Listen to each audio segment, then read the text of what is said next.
여러분들 떡 좋아하십니까? 네. 떡은 우리 살로 만들기 때문에 간식으로 먹기에도 좋고 영양식으로도 훌륭하죠. 그 중에서도 찹쌀로 빚은 떡은 참 쫀득쫀득하고 맛이 좋습니다. 그런데 이 찰떡을 만들기 위해서 요즘은 다 방앗간에서 기계로 뽑지만 옛날에는 이 떡매로 쳤습니다. 찹쌀을 푹 쪄서 보자기에 사거나 해서 떡매로 내리쳐야 쌀 알갱이가 부서집니다. 많이 칠수록 더욱더 부드러워지는데요. 그렇게 손으로 내리쳐서 떡을 만들고 또 고무를 묻혀서 먹곤 했습니다. 이와 같이 우리가 부드럽게 해야 될 일이 있을 때에는 기계를 이용해서 갈기도 하고 절구통에 빻기도 하고 떡매로 내리치기도 하는 거예요. 우리의 마음도 부드럽게 해야 될 필요성이 있는데 이와 같은 일을 하는 것이 바로 선지자의 역할이라고 할 수 있습니다. 메마른 땅에 그냥 씨앗을 뿌릴 수는 없는 거예요. 그래서 농부들은 농사를 짓기 전에 미리 밭을 경작을 합니다. 그때 쟁기라는 것을 이용을 하죠. 요즘은 뭐 경운기나 여러 가지 농기구들이 잘 나와서 그것들로 밭을 가는데 옛날에는 소를 이용해서 밭을 갈고 쟁기를 사용했습니다. 그렇게 해야 흙이 부드러워져서 씨앗을 뿌려도 품을 수 있고 삭을 잘 태울 수가 있는 거예요. 그렇지 않으면 애쓰고 힘써서 씨앗을 뿌려봐야 새가 와서 쪼아 먹기도 하고 또 흙이 그 씨앗을 품지를 못해서 삭을 키울 수가 없는 거예요. 복음도 이와 같은데 우리가 마음의 밭이 잘 준비되어야 하나님의 말씀이 우리의 마음판에 잘 새겨지고 또 우리 마음 깊은 곳에서 작상을 할 수가 있는 거예요. 그래서 세례 요한 같은 선지자가 필요한 거예요. 세례 요한은 예수님보다 6개월 앞서 태어났는데 주님의 길을 예비하는 자로 살았습니다. 그의 출생을 보면요, 그의 아버지가 제사장이었는데 성전에서 제사장의 직무를 수행할 때에 하나님께서 그에게 말씀을 하셨어요. 아들을 낳게 될 것인데 그 이름을 요한이라 하라. 그가 많은 백성들을 주께로 돌아오게 하는 일을 할 것이라고 미리 말씀해 주셨어요. 당시에 그 요한의 아버지 사가랴가 나이가 많았다고 그랬어요. 그 모친은 엘리사벳인데 그들의 기도 제목이 바로 자녀를 얻는 것이었어요. 그렇게 늦도록 자녀가 없었기 때문에 기도해서 얻은 아들이 바로 세례 요한이라는 거예요. 그 세례 요한은요, 모태로부터 성령이 충만했다고 성경이 기록하고 있어요. 그는 독주를 마시지 아니하였고 포도주도 마시지 아니하였고 머리에 삭도를 대지 않았습니다. 그리고 광야에서 은둔하는 삶을 살았습니다. 훔난이라는 그 동굴이 있는데 사해 쪽에 가면 있습니다. 거기에서 하나님의 말씀을 연구하고 묵상하면서 경건하게 살았던 사람들을 에세네파라고 부르는 거예요. 유대에 2대 종파가 있었는데 바리새파, 사두개파 이런 종파가 있었는데 에세네파가 나중에 합류를 하게 되었습니다. 세례 요한이 바로 거기에 속한 인물이었는데 예수님보다 앞에 오셔서 이제 주님의 길을 예비하는 자로서 활동을 하기 시작을 했습니다. 그때까지 400년 이상 하나님의 말씀이 희귀했더랬습니다. 이스라엘이 망한 후에 하나님의 말씀이 잘 들려지지 않았는데 마침내 기다리고 기다리던 선지자가 짠 하고 나타났습니다. 그곳이 어디냐 하면요, 광야라는 거예요. 세례 요한 요한이 예수님의 그 오실 길을 예비하기 전까지 빈들에서 살았다고 성경은 기록하고 있는데, 말하자면 따뜻한 방에서 잠을 자지 아니하였고 우리가 먹는 삼시세끼 따뜻한 음식을 먹지 못했다는 거예요. 동굴 속에서 살았기 때문에 아주 거칠고 딱딱한 음식을 먹을 수밖에 없었습니다. 그래서 성경 말씀을 보면 그가 먹은 것이 메뚜기와 섭청이라고 되어 있어요. 마태복음 3장 4절 말씀이죠. 이 요한은 낙타털 옷을 입고 허리에 가죽띠를 띠고 음식은 메뚜기와 섭청이었더라 했어요. 낙타털 옷이라는 것은 이제 낙타의 가죽을 벗긴 것을 말하는데, 그 옷을 입고 허리에 가죽띠를 띠고 메뚜기와 섭청을 먹으면서 금욕 생활을 했습니다. 메뚜기는요, 우리 그 벼농사를 짓는 가정에서는 알 수 있겠지만 가을에 많습니다. 그걸 잡아서 튀기거나 볶아서 먹었어요. 그 세례 요한이 그런 음식을 드셨다는 거예요. 그리고 섭청, 돌에서 나는 꿀이라고도 하고, 당시에는 나무에서 꿀이 있었다고도 하는데 그게 뭐 종려나무 열매라고 하기도 하고 다른 유의 달콤한 음식이라고도 하는데, 어쨌든 간에 야생 꿀이라고 생각하면 됩니다. 그 쿰난 동굴 속에서 생활하던 분들은 이제 의식을 해결해야 했기 때문에 물통을 가져다 놓고 양봉을 했다는 기록도 있습니다. 그만큼 아주 열악한 환경 속에서 살았는데도 그들은요, 하나님의 말씀을 계속해서 묵상하고 또 메시아를 기다리면서 기도하는 삶을 살았더랬습니다. 그래서 마침내 자신의 때가 되었을 때 세상에 나타나셔서 예수님의 길을 예비하라는 강력한 말씀을 선포하게 되었습니다. 그의 그 설교가 얼마나 힘이 있었던지 오늘 마태복음 3장 6절의 말씀을 보면요, 5절과 6절 말씀입니다. 예루살렘과 온 유대와 요단강 사방에서 그에게 나와 자기들의 죄를 자복하고 요단강에서 그에게 세례를 받더니라고 기록하고 있어요. 자, 요한이 광야에서 회개의 메시지를 선포하셨는데 사람들이 몰려온다는 거예요. 예루살렘과 온 유대와 요단강 사방에서 다 그에게 나왔다고 말씀하고 있습니다. 요즘은요, 교회로 사람들이 몰려오는 시대가 아닙니다. 자기 집에 은둔하는 시대입니다. 집에서 설교로 이렇게 온라인으로 설교를 듣고 예배에 참여하고 또 듣기 싫은 설교는 돌려버립니다. 자기 입맛에 맞는 설교를 선택해서 듣는 그런 시대가 되었어요. 그런데 희한하게도 세례 요한이 광야에서 회개의 메시지를 힘있게 외쳤는데 사람들이 구름대같이 몰려갔다는 거예요. 참 기현상이었어요. 지금 만약에 그런 일이 일어난다면 얼마나 좋겠습니까? 모든 사람들이, 모든 목회자가 그런 꿈을 꾸며 살아가지만 애석하게도 그런 일은 잘 일어나지 않고 있습니다. 그렇다면 우리가 여기서 한 가지 생각을 해봐야 됩니다. 세례 요한은 어떻게 설교를 하셨길래 그렇게 많은 사람들이 광야로 몰려들었나 하는 것이죠. 자, 우리 세례 요한의 설교가요, 1절, 2절, 3절에서 먼저 나타나고 있습니다. 그때 세례 요한이 이르러 유대 광야에서 전파해 말하되 회개하라 천국이 가까이 왔느니라 하였으니 그는 선지자 이사야를 통하여 말씀하신 자라 일렀으되 광야에 외치는 자의 소리가 있어 이르되 너희는 주의 길을 준비하라 그가 오실 길을 곱게 하라 하였느니라.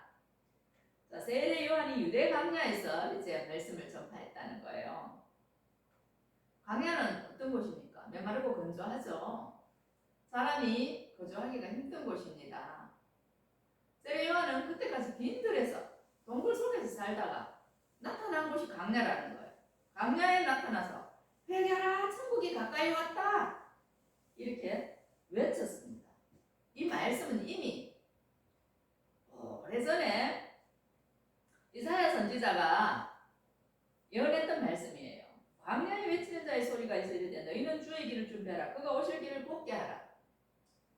주님께서 타락한 이스라엘 백성들을 떠났기 때문에 이스라엘이 멸망을 했어요. 그들은 포로로 잡혀가 있었어요. 그런데 이사야 선지자가 포로에서 귀환할 것이라는 것을 예언을 했습니다.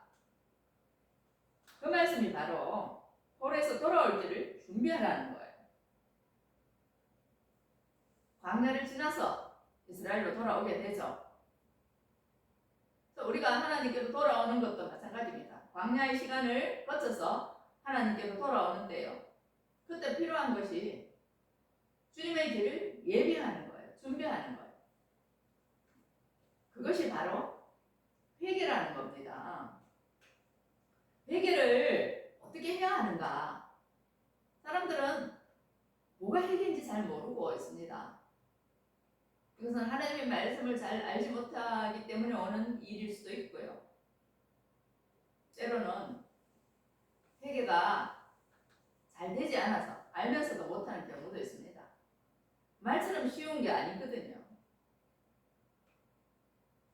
우리가 지난날에 대해서 후회의 마음을 가질 때가 많습니다. 뉘우침도 있습니다. 그런데 그것이 회개까지 이르지는 못한다는 거예요. 회개라는 것은요, 자기가 같은 길에서 돌아서는 거예요. 하나님께로 돌아오는 것입니다.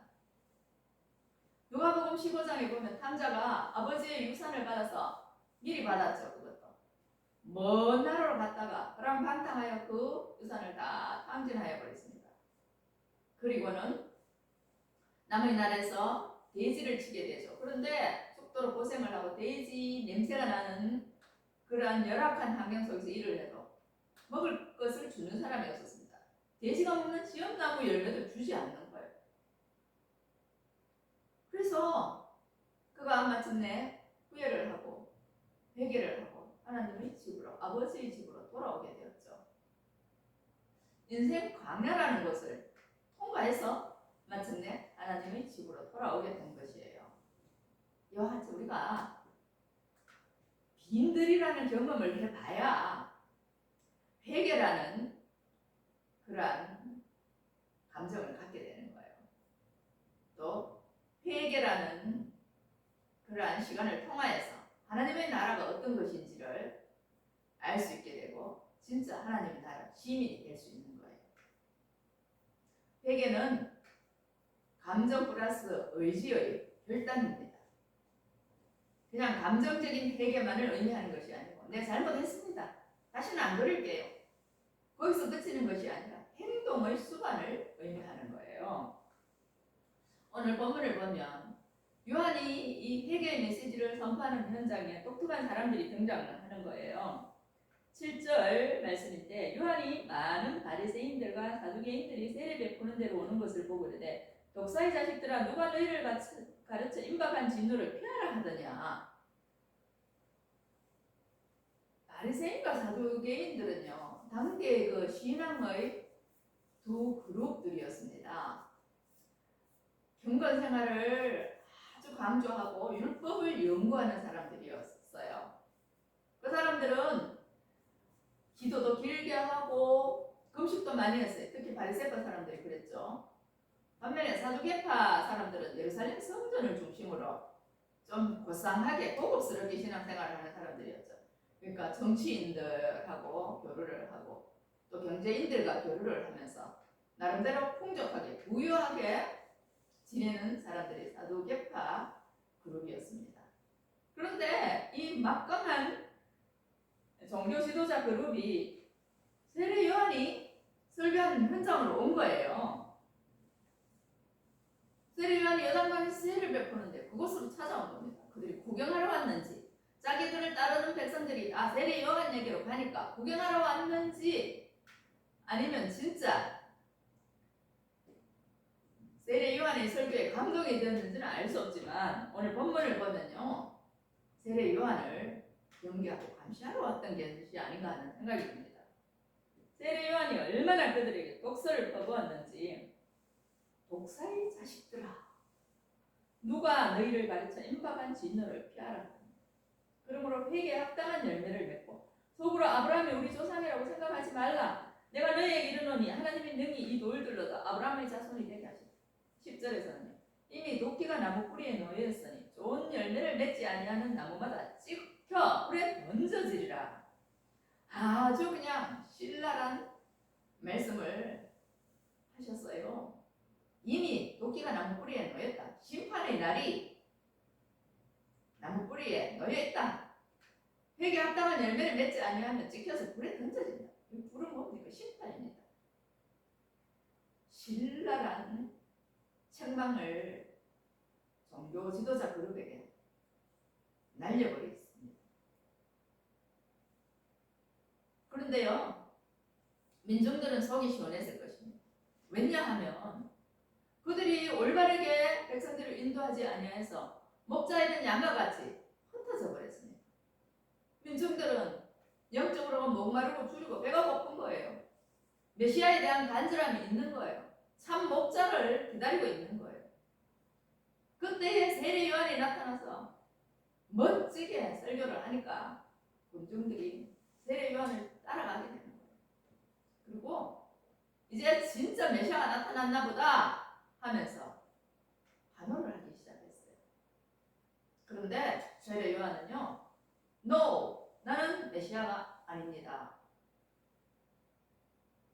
나는 광야에서 외치는 자의 소리에 불과합니다. 라면서 예수님의 길을 말했습니다. 요한복음 3장 30절에서는 그는 이렇게 말했어요. 그는 흥하여야 하겠고 나는 쇠하여야 하리라 하니라. 예수님은 장차 흥하실 분이요 나는 쇠하여질 존재이다 라고 분명하게 써낼 것입니다. 나 메시아가 아닙니다. 내 뒤에 메시아가 오실 것입니다. 나는 물론 여러분들에게 세례를 베푸는데 메시아가 오시면 성령과 물로 세례를 베풀 것입니다. 이렇게 외쳤습니다.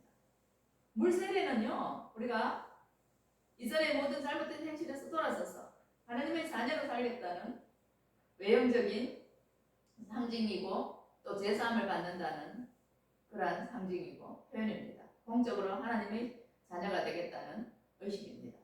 그런데요, 예수님이 오셔서 주시는 성령 세례, 불 세례는요, 사람의 심령을 변화시키는 뒤집어 엎는 강력한 힘이 있다는 거예요. 물 세례는 목회자가 줍니다. 인간에게 주는 거예요. 성경 말씀에 입각하여서 제사함을 선포하고 이제부터 하나님의 자녀가 되었습니다 라고 공식적으로 이제 증례하는 것이 세례입니다. 구약시대에는 세례가 물에 완전히 잠겼다가 올라오는 거였어요. 그것은 나이에 자아가 제된 사람이 다 죽었습니다. 나는 새롭게 태어났습니다 하는 것을 상징하는 의식이에요. 근데 성령 세례는요, 물속에 들어가지 않아요. 사람이 주는 게 아니에요. 하나님으로부터 오는 거예요. 성령의 불이 임하고 성령의 권능이 임하면요, 사람이 뜨거워서 떼굴떼굴 구르기도 하고요. 그 속에서 통의 자복이 터져 나오는 거예요. 세례 요한이 지금 이 말씀을 전하고 있는 거예요. 나는 주님의 길을 예비하는 외치는 자의 소리에 불과합니다.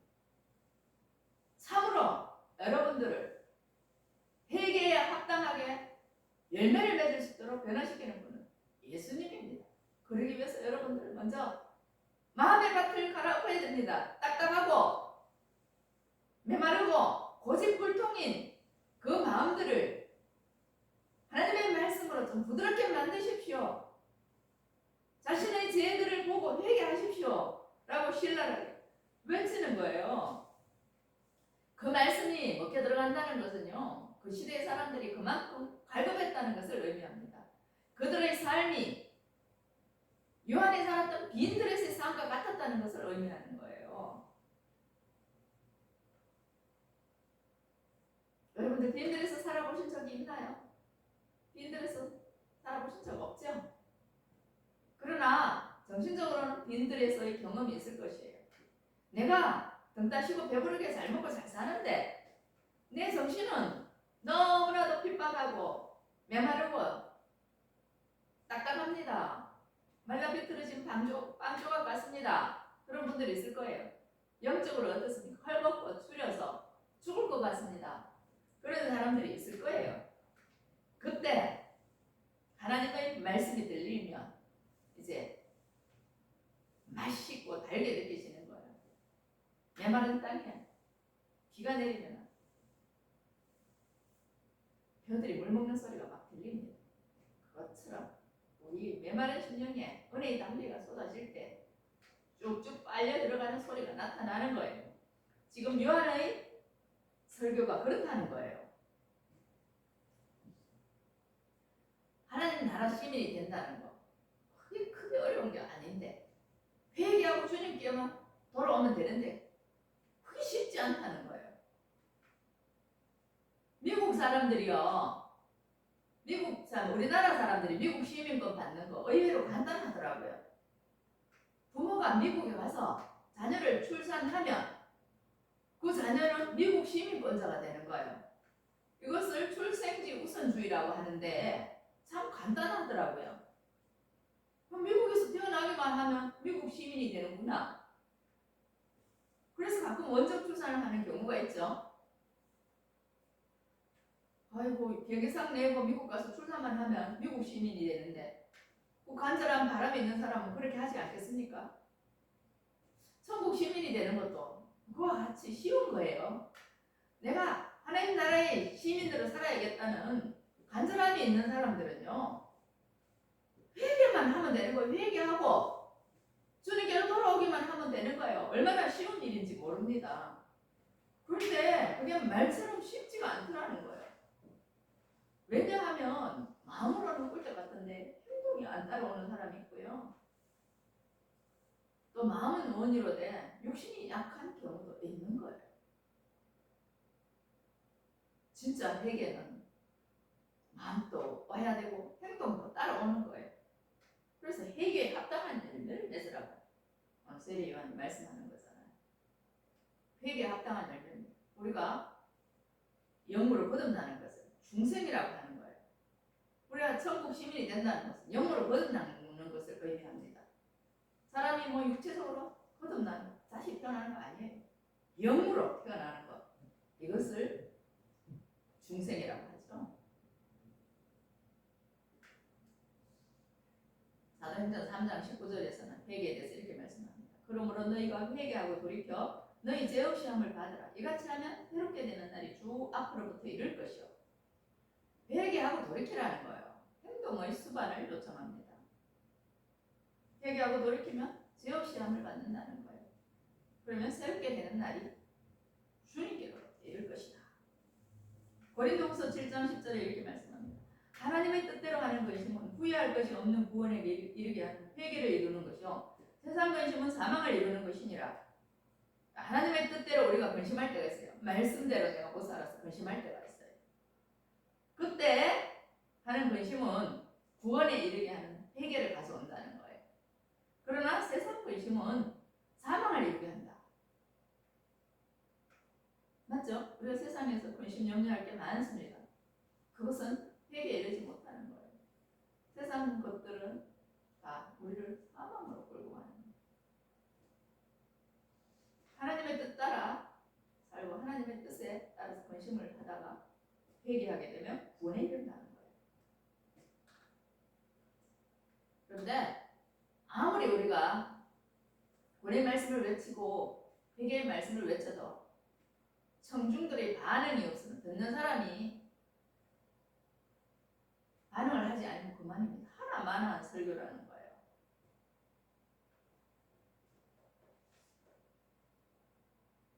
그런데도 세례 요한은 큰 수확을 거두었죠. 그때 당시에 듣는 이들의 마음이 그만큼 부드럽게 녹아졌다는 뜻입니다. 우리는 언제 마음이 이렇게 부드럽게 될 수 있을까요?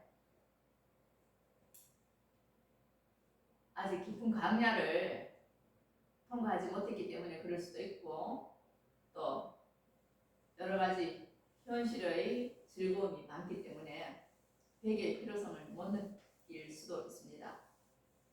그런데 사람이요 죽음 앞에 설 때는요 회개가 절실해집니다.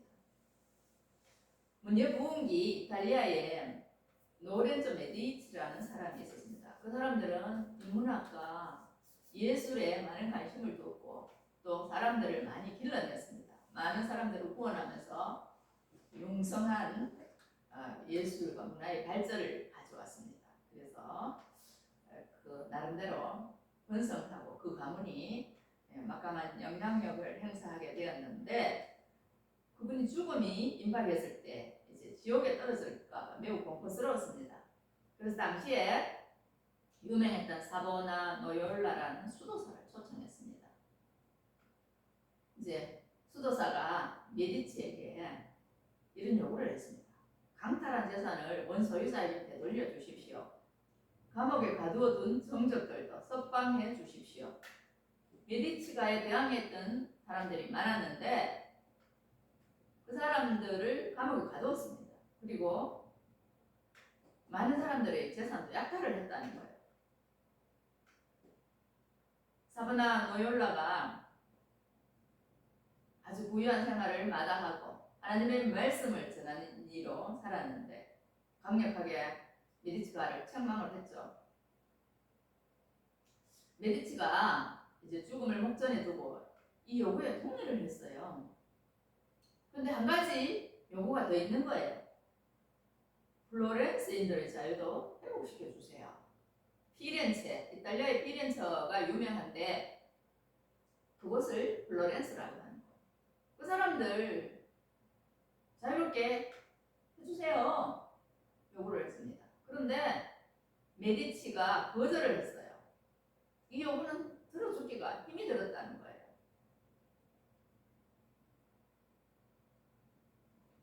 이분이 구원에 이르렀는지 심판에 이르렀는지 우리는 알지 못합니다. 자신이 잘못한 일에 대해서 많은 회개한 것 같고 어떤 부분에서는 회개를 하지 않은 것 같습니다. 중요한 것은요, 우리가 어떤 잘못한 일이 있다면 이렇게 회개를 보여야 된다는 행동으로, 마음으로 나타내야 된다는 거. 그래 회개에 합당한 열매가 있잖아요. 열매란 게 뭡니까? 남의 것 강탈한 거 돌려주고 감옥에 가둔 사람 풀어주고 자유를 빼앗았으면 자유를 돌려주는 게 회개에 합당한 열매를 맺는 거예요. 누가복음을 보면요, 바리새파인들도 그런 책망을 받죠. 박하와 11조 잘 드렸어요. 박하, 대항, 채소 11조 잘 드렸는데 율법의 정신인 사랑은 없었다고 책망을 받았고요. 율법으로 사람들을 가르치고 인도하지만 제대로 가르치지 못했다고 책망을 받았어요. 그래서 마태복음 23장에서 예수님께서 바리새인과 서기관들에게 화를 7번이나 선포하셨어요. 7번 화를 선포하셨다는 것은요, 그들의 죄가 너무너무 크다는 거예요. 오늘날도 목회자들의 죄가, 종교 지도자들의 죄가 이렇게 클 수가 있습니다. 율법을, 하나님의 말씀을 전하면서 자기들은 말씀대로 살지 않고 11조와 여러 가지 헌금을 강요하면서 올바로 쓰지 않고 자신의 죄를 채우고 사람들에게만 그 율법을 강요하고 남들이 안 보는 데서는 딴짓하고 다 그것이 다 위선이라는 거예요. 펜치랑 무덤 같다고 주님이 신랄하게 책망하셨어요. 이 말씀 앞에서 우리가 두려워할 줄 알아야 됩니다. 저도 마찬가지죠. 하나님 말씀 앞에 있었을 때 과연 칭찬할 것인가 책망을 할 것인가 이런 것들을 우리는 늘 생각을 해야 된다는 거예요.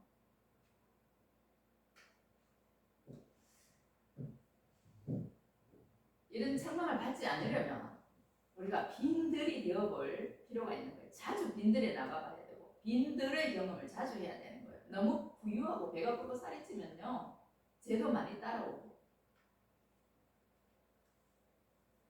회개할 것도 많은 거예요. 우리가 잘 아는 사사시대에 그 나옴이라는 여인이 있습니다. 남편 따라 모압으로 이민 갔다가 남편 아들 다 잃고 재산도 다 잃고 빈손이 되었다고 했어요. 그 인생이 빈둥이 되었을 때에야 비로소 하나님 나라를 깊이 묵상하고 발견하게 되었어요. 그래서 다시 베들레헴으로 돌아오게 되었습니다. 빈들에 있을 때 회개가 이루어지고 빈들에 있을 때 하나님 나라가 보이기 시작하는 거예요. 오늘 우리는 무엇을 보고 듣고 있습니까? 내 인생의 빈들은 있었습니까? 이 주면 성탄절인데 성탄절을 앞에 두고 우리가 무엇을 소망하며 무엇을 기다리며 살고 있습니까? 나를 행복하게 해줄 백마탄 왕자를 기다리고 있습니까? 신데렐라가 소망입니까? 아니면 값비싼 외제차가 소망입니까? 다이아몬드 반지가 그립습니까? 50평짜리 고층 아파트가 필요합니까? 자녀가 판검사가 되고 변호사가 되는 게 필요합니까? 물론 그렇게 되면 좋겠죠.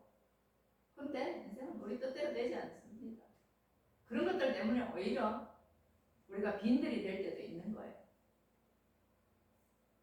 그러나 그때가 어쩌면 내 인생의 한금기인지도 모릅니다. 우리가 성탄을 앞에 두고 그런 은혜가 있기를 바랍니다. 고린도후서 6장 2절 말씀으로 마치겠습니다. 이르시되 내가 은혜 베풀 때에 너에게 듣고 구원의 날에 너를 도왔다 하셨으니 보라 지금은 은혜 받을 만한 때요 보라 지금은 구원의 날이로다. 기도하겠습니다. 하나님 오늘 마태복음 3장 말씀을 통하여서 회개의 메시지를 듣게 하시니 감사를 드립니다. 우리는 아둔하여서 무엇을 회개해야 할지 어떻게 회개해야 할지 알지 못할 때가 많이 있습니다. 내가 회개가 필요한 사람인지조차도 알지 못한 채 살아가기도 합니다. 하나님 우리를 불쌍히 여기셔서 정말 빈들에서 하나님 나를 발견하는 은혜가 있게 하시고 주님의 길을 예비하는 자들이 되게 하여 주시옵소서. 세례 요한이 회개의 메시지를 외칠 때에 수많은 사람들이 몰려왔던 것처럼 우리가 하나님의 말씀 앞에서 가슴을 치며 회개하게 하시고 잘못된 길에서 돌아설 수 있는 은혜를 주옵소서. 회개에 합당한 열매를 맺게 하여 주시옵소서. 우리에게 너무나도 많은 불의가 있고 부정이 있고 부패가 있습니다. 이것들을 원래로 돌이킬 수 있는 행동의 결단이 있게 하시고 의지적인 영적인 결단도 허락하여 주셔서 하나님 앞에서 부끄럽지 않게 하여 주시고 빈들의 때에